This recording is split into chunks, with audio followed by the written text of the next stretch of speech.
Hi there. Welcome to episode 2 of School Psych Site to Go. It's a companion to our School Psych website.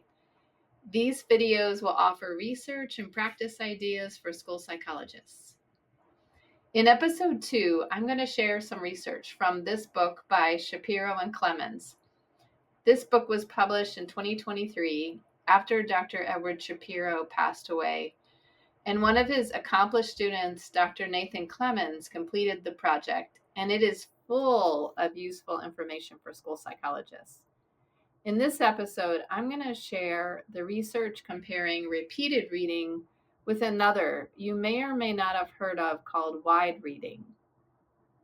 As you probably know, repeated reading involves reading the same passage over and over again, maybe 3 times, measuring reading fluency to see how much it increases. It's been recommended for students who are accurate but slow readers as a way to boost their reading fluency through the additional practice. An alternative to repeated reading is wide reading, and this involves reading practice, but instead of reading the same text over and over, the student reads different texts each time. So which has better outcomes? Repeated reading, reading the same passage over and over, or wide reading, also additional practice, but reading different texts each time? Before I dive into a direct comparison, it's important to realize that neither approach addresses the underlying problems with the student's reading.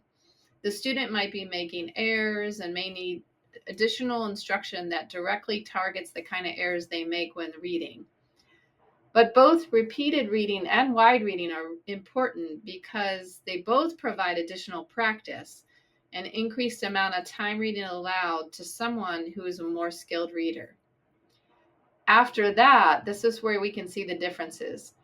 Repeated reading has a narrow focus because the student's reading the same passage over and over, whereas wide reading has a more broad focus.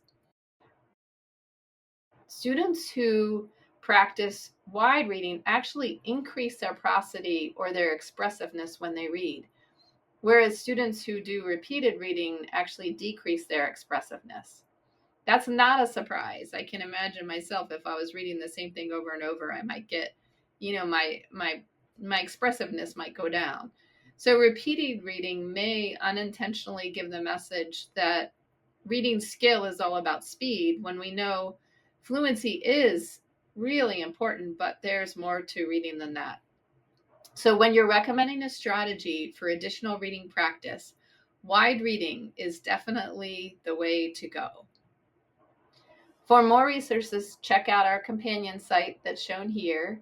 I hope you'll tune into the next episode, and thanks for listening.